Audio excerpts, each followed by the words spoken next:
97 billion US, അതായത് 8,64,000 കോടി രൂപ. ഇതാണ് ഒരു വർഷത്തെ പോൺ ഇൻഡസ്ട്രിയുടെ വിറ്റുവരവ്.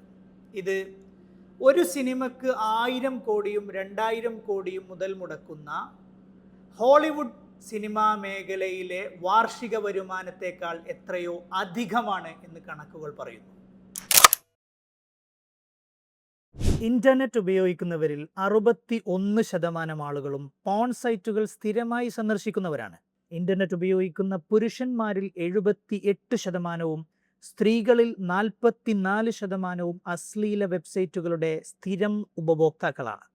ലോകത്തിലെ ഏറ്റവും കൂടുതൽ ആളുകൾ വിസിറ്റ് ചെയ്യുന്ന 6ാമത്തെ വെബ്സൈറ്റ് പോൺ വീഡിയോകളും സിനിമകളും മാത്രം ലഭിക്കുന്ന പോൺ ഹബ് ആണ്. ഇനി അമേരിക്കയിൽ മാത്രം ഓരോ വർഷവും 11,000 അഡൾട്ട് പോൺ മൂവീസ് നിർമ്മിക്കപ്പെടുന്നുണ്ട്. കൂടുതൽ ആശ്ചര്യകരമായ ഒരു കാര്യം എന്താണെന്ന് വെച്ചാൽ, അമേരിക്കയിലെ ഇന്റർനെറ്റ് സെർച്ച് എഞ്ചിനുകളിൽ 25% തിരച്ചിലുകളും സെർച്ചുകളും നടക്കുന്നത് പോണോഗ്രഫിക്ക് വേണ്ടിയുള്ളതാണ്. മൊത്തത്തിലുള്ള ഇന്റർനെറ്റ് കോണ്ടന്റുകളുടെ 4% പോണോഗ്രാഫിയാണെന്ന് പറയുമ്പോൾ പിന്നെ എന്ത് ആശ്ചര്യമാണല്ലേ. ഈ ഇൻഡസ്ട്രിയുടെ ഭാഗമായിരിക്കുന്നവരുടെ വ്യക്തിജീവിതത്തെക്കുറിച്ച് കൂടി കുറച്ച് കാര്യങ്ങൾ അറിയുന്നത് നന്നായിരിക്കും. ഒരു പ്രൊഫഷണൽ പോൺ ആക്ടറുടെ കരിയർ ലൈഫ് എന്ന് പറയുന്നത് കേവലം 4 വർഷമാണ്. അതൊരു ആക്ട്രസസ് ആണെങ്കിൽ അത് 3 വർഷവുമാണ്.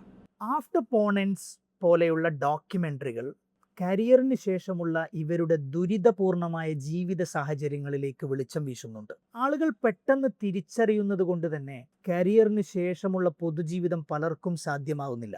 കരിയർ പീരീഡ് വളരെ കുറഞ്ഞ കാലയളവായതുകൊണ്ട് ആ സമയത്ത് ഉയർന്ന വരുമാനം പെട്ടെന്ന് നിലക്കുന്നതിനാലും പൊതുവെ മറ്റുള്ള കഴിവുകളും അഭിരുചികളും കുറവായിരുന്നതിനാലും വിജയകരമായ ഇൻവെസ്റ്റ്മെന്റുകൾ നടത്തുന്നതിലും ഇവർ പരാജയപ്പെടുന്നു. യൗവനകാലത്തെ പോഷ് ലൈഫിൽ നിന്ന് സാമ്പത്തികമായി തകർന്ന, ഭാവി തികച്ചും ശൂന്യമായ മറ്റൊരു ദുരിതപൂർണമായ ജീവിതമാണ് പിന്നീട് അവരുടെ മുന്നിലുള്ളത്. സ്പോട്ട്ലൈറ്റിൽ വരാൻ കഴിയാത്തത് കൊണ്ട് തന്നെ പബ്ലിക്കായ മറ്റു പല പ്രൊഫഷനുകളിലേക്ക് തിരിയാനും ഇവർക്ക് സാധിക്കുന്നില്ല. കുടുംബത്തിൽ നിന്നും സുഹൃത്തുക്കളിൽ നിന്നും സമൂഹത്തിൽ നിന്നുമുള്ള സപ്പോർട്ട് ലഭിക്കുന്നത് പോയിട്ട് അവഗണനയെ പ്രതിരോധിക്കാൻ പോലും പലർക്കും സാധിക്കുന്നില്ല.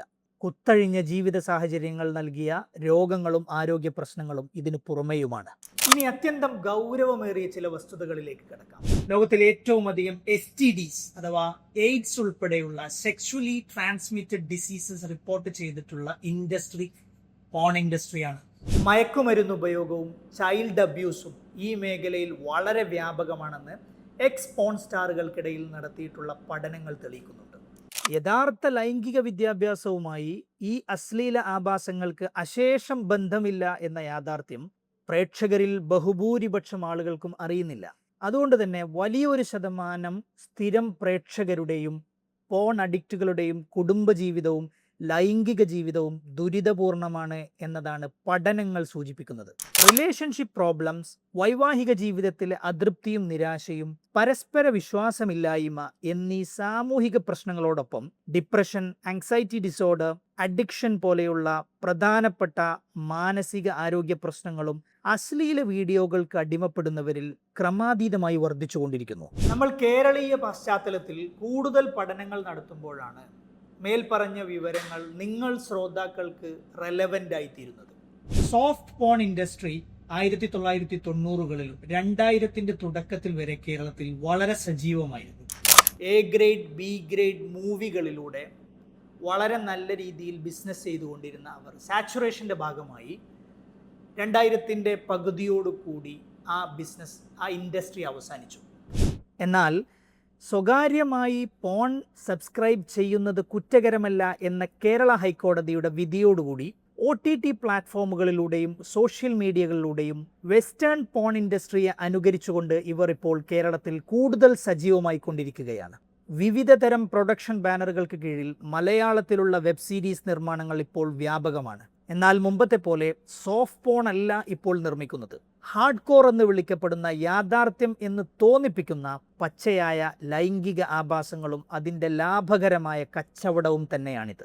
2015 ഹാർഡ് കോർ കണ്ടന്റുകളുള്ള 900-ലധികം വെബ്സൈറ്റുകളാണ് കേന്ദ്ര സർക്കാർ നിരോധിച്ചത്. എന്നാൽ VPN, മിറർ URL, പ്രോക്സി വെബ്സൈറ്റുകൾ, ചില പ്രത്യേക ബ്രൗസറുകളെല്ലാം ഉപയോഗിച്ചാണ് മിക്കവരും ഈ നിരോധനത്തെ മറികടന്നുകൊണ്ടിരിക്കുന്നത്.